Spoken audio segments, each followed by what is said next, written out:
ہمارے چینل پر تمام نئے آنے والے دوستوں سے گزارش ہے کہ چینل کو لازمی سبسکرائب کر لیں اور ساتھ میں لگے گھنٹی کے آئیکن کو لازمی دبائیں تاکہ ہماری ہر نئی آنے والی ویڈیو کا نوٹیفیکیشن آپ کو وقت پر ملتا رہے۔ تو چلتے ہیں آج کی ویڈیو کی جانب۔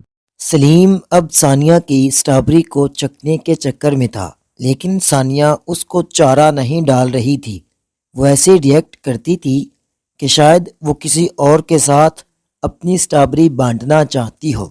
سلیم نے اسے ایک دو دفعہ آنکھ بھی ماری، لیکن وہ بات مذاق میں ڈال دیتی۔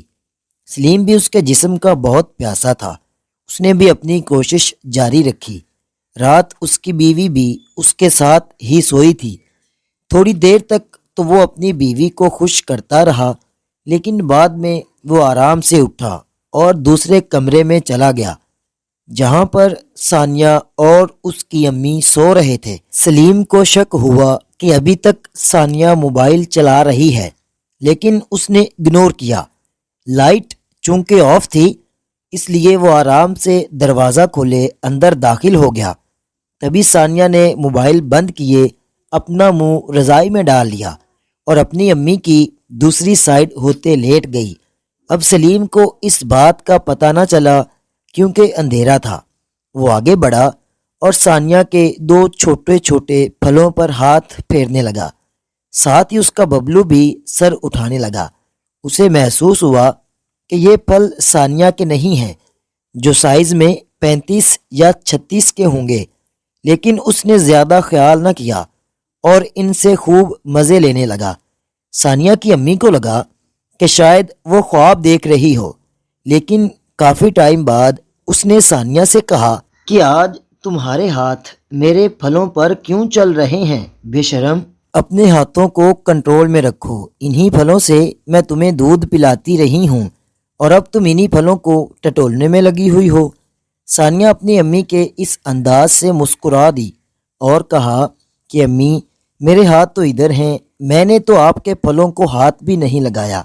سلیم کو تب اندازہ ہو گیا کہ یہ پھل ثانیہ کے نہیں بلکہ اس کی ساس کے ہیں، کیونکہ ثانیہ کے پھل تو ابھی سخت اور چھوٹے ہیں اور جن پر اس کا ہاتھ تھا وہ بلون کی طرح اپنا پانی نکال چکے ہیں۔ تب اس نے اپنے ہاتھ پیچھے کر لیے اور وہاں سے اپنے روم میں چلا گیا۔ صبح ثانیہ اٹھی تو اس کے بستر پر ڈھیر ساری بلیڈنگ دکھائی دی۔ وہ بہت پریشان ہوئی کہ یہ کہاں سے آ گئی۔ تب اس کی بہن نے بتایا کہ ثانیہ پریشان نہ ہو، یہ ایک عام سی بات ہے، یہ ہر ماہ ہوتا رہے گا، بس تم کپڑا استعمال کیا کرو۔ اس نے کہا کہ مجھے تو نہیں آتا کپڑا رکھنا، تو ثانیہ کی بہن نے کہا کہ میں سب سمجھا دوں گی، تم بس احتیاط رکھو۔ ڈاکٹر کیسا ہے میرا بچہ؟ 1 گھنٹے کے بعد ڈور اوپن ہوا تھا۔ شہر کے معروف ڈاکٹر جو اس ایمرجنسی کیس کے لیے آئے تھے، انہوں نے کہا ٹانگ فریکچر ہوئی ہے، اس کی 1 ویک بیڈ ریسٹ دینا ہوگی، اور اس کے علاوہ ان کے سر پر جو چوٹ پہلے آئی تھی، اب اسی چوٹ پر دوبارہ سے لگنے کے سبب ان کا سر کافی ڈیمیج ہوا ہے، اور اب دراصل وہ ایزل کو بلا رہا ہے۔ یہ ایزل کون ہے؟ دیکھیں، اس وقت ان کا پیشنٹ کے پاس ہونا ضروری ہے، آپ کائنڈلی ان کو بلا لیں۔ ڈاکٹر اتنا کہتے دوبارہ سے کمرے میں چلا گیا۔ کہاں جا رہے ہیں آپ؟ میں اس معمولی سی 2 ٹکے کی لڑکی کا سایہ بھی اب اپنے بیٹے پر نہیں پڑنے دوں گی۔ رضا، خبردار، جو آپ اسے لینے گئے، وہ معمولی سی 2 ٹکے کی لڑکی اس گھر کی بہو ہے۔ آپ مانتے ہوں گے اسے بہو تو شوق سے مانے، مگر میرے لیے وہ میرے گھر کی بہو تو کیا، نوکرانی کا درجہ بھی نہیں رکھتی۔ رضا صاحب ایزل کے پاس چلے گئے۔ انکل، آپ کا کچھ کام تھا؟ وہ کافی دیر سے بس خاموش سر جھکائے ایزل کے سامنے بیٹھے تھے۔ بیٹا، شامیر کی طبیعت کافی خراب ہے، وہ ضد کر رہا ہے کہ اگر آپ اس کے پاس نہ گئی تو وہ علاج نہیں کروائے گا۔ رضا نے اسے شامیر کے ایکسیڈنٹ سے لے کر اب تک کی ساری بات بتا دی۔ وہ جانتی تھی انکار کے باوجود بھی اسے جانا ہی پڑے گا، اور وہ اتنی بھی بزدل نہیں تھی جتنا وہ شخص اسے سمجھ چکا تھا۔ ایزل نے کہا میں ایک شرط پر شامیر کے پاس جاؤں گی کہ اگر اس کے بعد آپ مجھے میرے گھر لے کے جائیں گے۔ رضا نے کہا ٹھیک ہے مجھے منظور ہے بیٹا۔ ایزل بنا کچھ کہے خاموشی سے چلتی شامیر کے پاس گئی اور بیڈ کے قریب پڑے بینچ پر بیٹھی۔ نرسیں اس حسین لڑکی کو دیکھ رہی تھیں جو شکل و صورت سے واقعی میں اس امیر زادے کی ٹکر کی تھی۔ ایزل کو اپنے پاس دیکھتے ہوئے شامیر بولا ڈارلنگ بیڈ پہ آ جاؤ نا میرے پاس۔ سلیم اب اس چکر میں تھا کہ ثانیہ اس کے ہاتھ لگ جائے۔ اس کی بیوی نے کہا کہ کافی دنوں بعد امی لوگ گھر آئے ہیں تو میں اور امی آج شہر جا رہے ہیں شاپنگ کرنے۔ سلیم نے جان بوجھ کر کہا کہ میں بھی چلتا ہوں، لیکن اس کی بیوی نے کہا کہ ہمیں دیر ہو جائے گی تو آپ کہاں سارا دن ہمارے ساتھ چلتے رہیں گے۔ سلیم نے کہا جیسے تمہاری مرضی، لیکن دل ہی دل میں خوش ہونے لگا۔ ثانیہ جو اپنے کمرے میں موجود تھی اسے اس بات کا پتہ نہ چلا کہ اس کی بہن اور امی بازار جا رہے ہیں۔ وہ موبائل پر لگی ہوئی تھی۔ سلیم کی بیوی اپنی امی کو لیے شاپنگ کو نکل گئے۔ سلیم ابھی اس تاڑ میں تھا کہ ثانیہ کو کیسے اپنے جال میں پھنسائے۔ ثانیہ جو اپنے کمرے میں لیٹی ہوئی تھی تو اے سی چلنے کی وجہ سے کمرہ کافی ٹھنڈا ہو چکا تھا۔ ثانیہ رضائی میں منہ کیے موبائل میں چیٹنگ کر رہی تھی۔